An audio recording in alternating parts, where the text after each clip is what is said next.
Welcome to Ask Jessi Kneeland. This week's question is from Aaliyah, and it is, how do I stop self-sabotaging myself? So this is a great question. The first thing I'm going to say about it is that self-sabotage is a label that we put whenever we fuck something up that we wanted to do. So it's not, it is a psychological term, I guess, but mostly it's just a label that we put on our own stuff. It's a way of judging ourselves and our behaviors in a negative way. So I'm not a super big fan of calling it self-sabotage, although I completely understand where it comes from. I'm going to make the assumption for this question that you created a goal or a habit that you wanted to do or behavior you wanted to implement, and then keep shooting yourself in the foot when it comes to actually implementing it. You decide that you're going to work out, but then you go get drinks with friends at happy hour instead. So you could call that self-sabotage, but I'm not going to. I'm going to call that acting in alignment with your higher values. So whenever a client comes to me and is, identifies as somebody who self-sabotages, I know that there's a misalignment of values somewhere. So in the case of trying to create a new behavior or a new habit or a new, whatever, then more often than not, we're unaware. They're unconscious. Our values are really important, and we're always going to honor them. And somehow this new habit or behavior doesn't seem to honor them.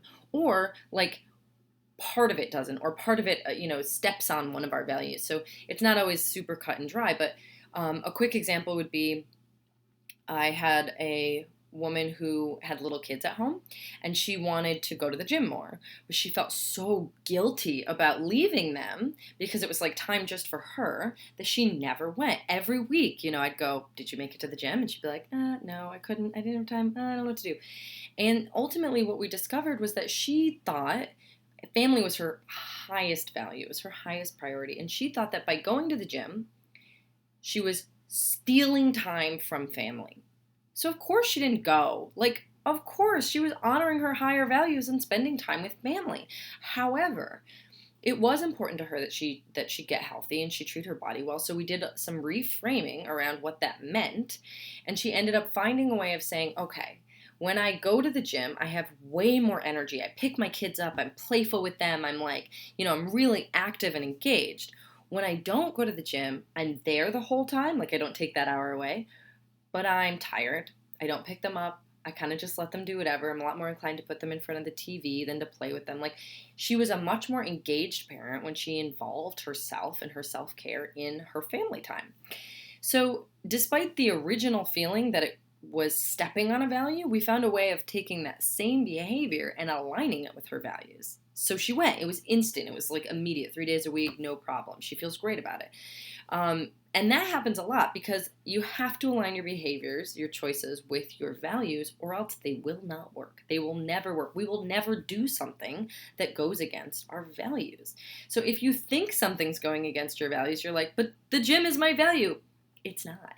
It's somehow not. And I can't tell you exactly why that is because each of us has our own unique set of values. And for you, something that you believe about going to the gym or quitting smoking or stopping eating sugar or whatever it is that you're trying to do, something about that goes against something that's really important to you on an unconscious level. So you got to get clear about what that is. Get clear about what your values are. And not just the values that your aspirational values, but the ones you really honor, family for that woman. She kept saying my body's important, but it was never going to be more important than family for her. So you have to meet yourself where you are and be really honest about those things and discover them, actually dig into them, give words and language to them so that you can understand where self-sabotage is actually a form of protecting one of your higher values. If you are continuously having casual sex or something that you're why am I doing this? I shouldn't be doing this. Why do I keep self-sabotaging myself? And then you try to stop and you can't stop. Well, there's a value that's protecting. Find out what it is. Maybe it's if you're really deeply afraid of intimacy and you're too afraid to get super close to someone because of the fear of rejection or the ability to lose somebody that matters to you, well, casual sex is going to be a way better way of getting some of your needs met without overstepping that boundary. So you're going to keep doing it. So stop judging what feels like self-sabotage and start getting curious about it. Look into what values it's protecting and why. Which ones are really important to you? And which values are being stepped on by this new thing you want to do that you can't seem to make yourself do? And why? And can you reframe it? Can you look at it a different way? Um, Other than self-sabotage, like basically self-sabotage means I'm bad and I didn't do it right. Um, find another way of looking at it, like I'm actually protecting something really important to me, and until I align it with my values, probably isn't going to stick, this new thing that I want to not sabotage. So find some compassion, find some curiosity, and approach it a different way. And I guarantee you, nobody is just a self-saboteur. Nobody is just like constantly, doing stuff and unhelpable in this area. You absolutely can align your behaviors and you can create change based on it, as long as you get real with yourself and admit what's happening. Look at it, give it language, and then make alignments or adjustments as needed. Thank you for joining me for Ask Jessi Kneeland. You can always message me a question if you want to participate. This is my weekly Q&A series, and I love to hear from you. So you can leave me a comment or message me through my website, jessikneeland.com.